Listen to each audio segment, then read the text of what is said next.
singer-songwriter from Edinburgh in Scotland.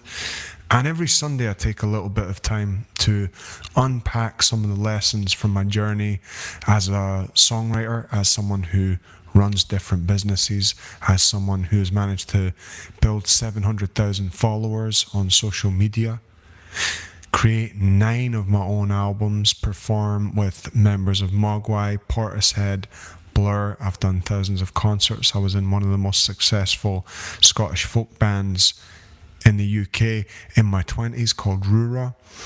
And every Sunday I just take some time to unpack lessons from my journey, not as a perfect human, but as someone who's on the path with you, learning. And I want to invite you, before we get started today, to come and join my club. Inside of my club, there are 900 of us, and we're focused on living a more creatively fulfilling life. And the way we do this is we have a community inside of the club.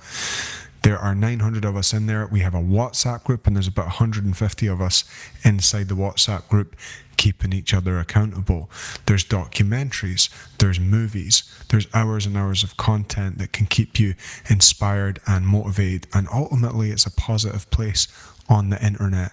That's what I'm looking to do, is build positivity on the internet. There is so much negativity out there, beginning with media, so much on social media, so much of status and people trying to bring each other down rather than lift each other up. I'm a big believer in lifting each other up, and that's what my club does. So if you want to join us, click the link in the top comment. Today's episode, what I want to speak to you guys about is goal fatigue. This is not an episode that's going to be for everybody. This is an episode for those of you who think big, who set yourself tremendously big goals and go after them. Ever since I was as young as I can remember, I've loved to set goals for myself, to challenge myself, because I believe that the truest version of our life occurs in those moments where we're really pushing ourselves, where we're really doing our best to progress. When I was 17, before I became a musician, I was a builder for the first 5-6 years of my professional adult life. Now, when I was 17, I had one job on the construction site where we had to build underfloor heating. And anyone who has had underfloor heating built or built underfloor heating will know it's a tremendously difficult thing to do, because you have to go in and you have to take out everything that's under the first layer of the ground in a property, dig it out, and then put this heating in, and then pack sand and stone around it. So it's a huge undertaking. And I can recall being asked to help with this job. At the time, I was a labourer. So I was really just there to help the skilled tradesmen and craftsmen do their best work. I was there to serve them. But I remember this old house we were working in. It had a really thick layer of cement, and it had sand and stone under it, about 12 to 20 inches of sand and stone under it. And unfortunately, because it was a basement, this was a 4-story house, and because it was a basement that needed the underfloor heating, there was no way to get a digger in there. So they said to me, what you're going to have to do is dig it out by hand. And this was a big property. I'm talking 5-6 rooms, very, very big, very spacious, one of these old Edinburgh properties. And I had to dig it out by hand, and literally I had to crack up the cement, get a bucket and fill it full of sand and these little pebbles of stone, and take it out to the skip every single day. And I did this job pretty much on my own. Occasionally I'd have people come and help me, but pretty much I did this job for 4 months on my own through the winter, and it taught me something very important about goals. Now, when you set out to achieve a goal, what happens is initially you get the dopamine of, this is going to be amazing, I'm going to do it, it's going to be fantastic, all this amazing stuff is going to happen, I'm going to learn, I'm going to grow, it's going to be exciting. And inevitably, as you find yourself on the path You're met with all of this resistance. You're met with all of these obstacles. And what kicks in is a kind of goal fatigue. And that's what happened to me when I was digging out this basement. I just found myself 3 weeks in thinking this job is never going to end. I just felt like it is just never going to end. It's just going to go on. And I'm in this kind of purgatory of digging out this basement, and through the winter months carrying these buckets on my shoulder, and just honestly in pain, physically and mentally, and it felt like torture. But what digging out that basement taught me was that all jobs, all goals can be attained with the constant refreshing of the initial reason behind why you wanted to achieve the goal. And actually, many times in our life, it isn't so much that we need new lessons and new information. Often we just need reminded of those basic principles that help us feel refreshed and energized about the goals that we set. And I know so many of you are out there, and maybe you've set a goal that you want to lose fat, or maybe you've set a goal that you want to grow your social media, or make more money, or have a better relationship with your kids. And what happens is you set out on the path and it's all going good and you're excited, and then it gets hard and you become fatigued and you experience goal fatigue. And today what I want to talk to you about is how to get past your own goal fatigue and get back on track and find the energy you need to see your goals through, because it's challenging. It's very challenging to set big goals. It's not normal. Most people will live in the most basic way possible. They'll settle into a comfortable routine, comfortable job, comfortable relationship, comfortable friendships. Maybe you have a goal that you want to build an amazing friendship circle. I've done that before. It was very challenging. I felt a lot of discomfort in doing it, but it's made my life way better. So maybe that's you. Maybe you're looking to create a good relationship with your kids, but you keep falling back into the comfort of indulging in your negative emotion. And so what I want to give you today is a few ways to combat that kind of difficulty and find the energy again within your goals. And the number one way that I recommend that you can do this, that I want to offer you, is to remind yourself, why do you want a goal? So if you want to have a better relationship with your kids, it's going to be built on a mountain of suffering. That sounds extreme, but what do I mean? Well, whenever you want to attain something meaningful in your life, be that in the physical realm, or in the spiritual realm, or in the internal realm, what you have to accept is the cost. Everything that you take on has a cost. Everything that you want has a cost. So when you say you want something, what you're really asking for is work. You're asking for the work of becoming the person who is capable of creating the result that you want to create. You might think that you want to have the result in your life of simply having more money. But if you want to have more money, you better become more stoic, you better become more patient, you better become more skilled, you better become more valuable, you better become more emotionally healthy, you better become more emotionally regulated. So when you ask for the vibration of more money to come into your experience, just know that you're asking for the work. And this is the problem I see so much with certain manifestation principles, is that they can leave this element out. I know for myself anyway, you can tell me if you relate to this in the comments. I felt for a long time like if I just manifested something, it meant to think about it and be it before you are it, and all that stuff's good and all that stuff's true, but you have to work as well, and you have to accept that you're inviting work in. Similarly, if you want to have a great relationship with your kids, you're going to have to experience a lot of patience. What is patience? Patience is the impulse to do something negative and the overriding decision that you will not. It's discipline. Having a great relationship with your kids is about discipline. My good friend Nick once said to me his favorite trick for having a great relationship with his kids is simply that whenever they come to him and say, can you draw this unicorn, or can you, Dad, come and play this game, that no matter what he's feeling in his body, he brings a good musical tone to his lips and he says, yeah, sure, that sounds good. And he does it.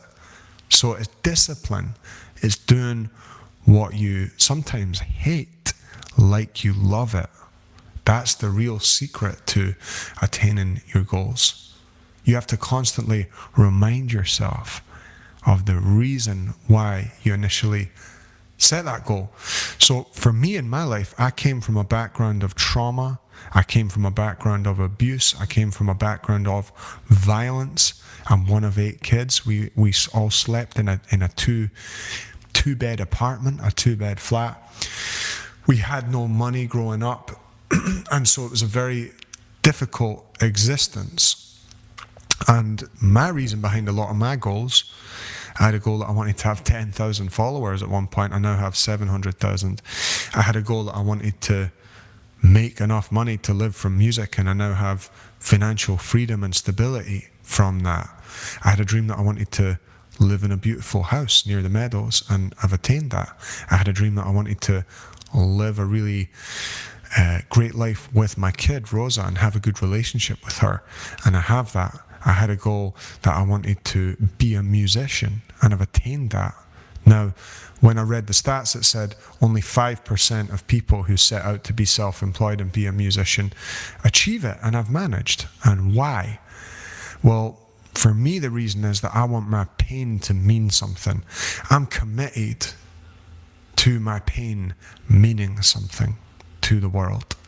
I'm committed to being an example, and I'm committed to my ideas mattering.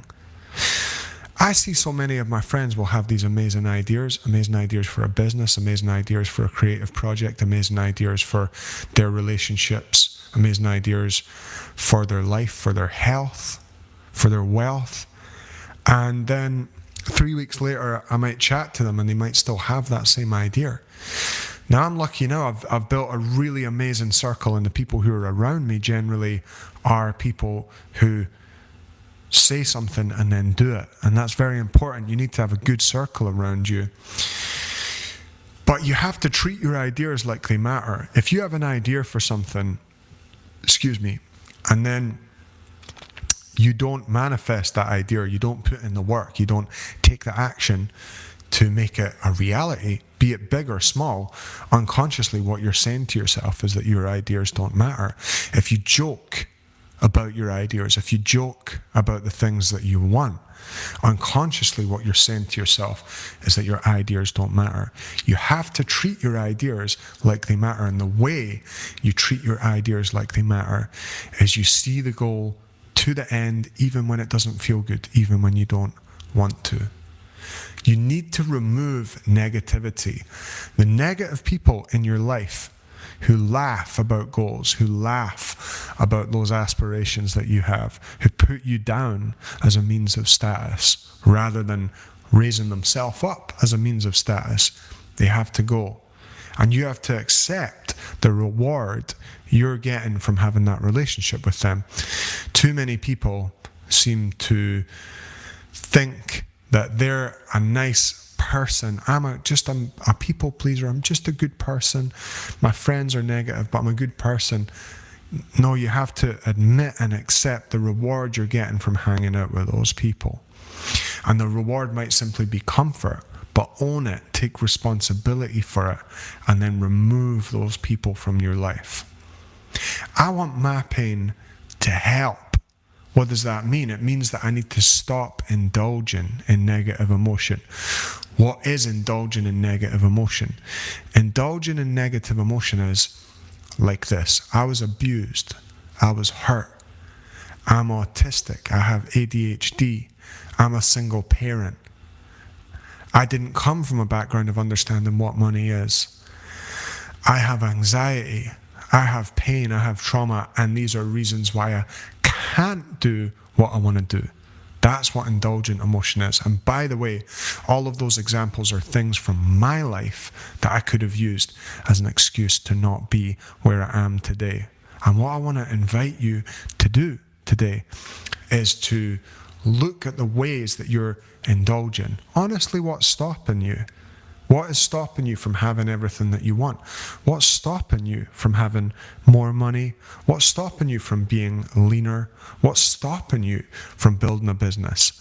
Why have you not started yet? What's stopping you? And I pretty much guarantee you that it's some kind of indulgent emotion, some kind of indulgent feeling.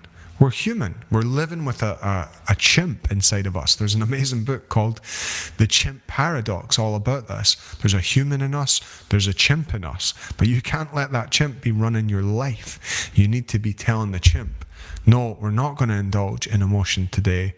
We're going to help. We're going to give our life to something bigger than ourselves. And we're going to serve. And that's my number one mission in my life. I want my life to be bigger than me. And the way to make your life bigger than you is to get over your indulgent emotions. 3 ways that you can get over your goal fatigue, move past that, and live in alignment with your true self. Number 1, celebrate your wins, big or small. If you have lost £1 in a month, that's something. You're going in the right direction. If you have done 5 minutes of work on your business, brilliant, well done. If you were patient twice today with your kids, celebrate it. Whatever we appreciate, appreciates. So the things in your life which are going well, appreciate them, celebrate them, acknowledge them. Number 2, just get 1% better. If you get 1% better for 90 days, you're nearly 100% better. It's amazing, the power of this compounding 1%. It's an incredible, powerful energy in your life. Tackle that one little thing today. Watch what happens over 90 days. It's incredible. Number 3, be reasonable. Be a reasonable person. Be a reasonable person out there. Be reasonable to the people around you. Be kind. Everyone is out there trying to do their best. Maybe they're not doing a great job of it. God knows, I know people who let me down when I most needed it. I know that. I know that you've had that too. I know that you've been let down. But what I want to offer you is that when you're reasonable and you cooperate with the world will cooperate with you. If you get yourself out there, you be brave, you cooperate, you be reasonable, you be a decent person, you have boundaries. I'm not saying being a people pleaser and letting people come into your space and take over your space that's yours. You're entitled to have your space, and you ought to. And I've done other episodes about boundaries that I would recommend you go and listen to, but be reasonable. Because when you're reasonable, it's easier for you to stay on track with your mission. When you're in and up in everyone else's business, it's very difficult to get about your own goals. There's a little secret tip you can use is, whose business are you in? Are you in your own business? Are you in other people's business? And if you're in other people's business, it's going to be robbing the energy from your goal. So I definitely recommend getting back into your own business. I get it, guys. If I could control everyone else, 100% would. That would be awesome. But it doesn't work. Okay. I hope you enjoyed this episode. Very happy Sunday. I hope that you're going to take some of these techniques and use them through the week. I want to invite you again. Please come and join my club. It's only $2 if you join today. Just comment club. I'll send you a link, or click the link in the top comment. And I hope you guys have a beautiful week. Everyone who's in the club.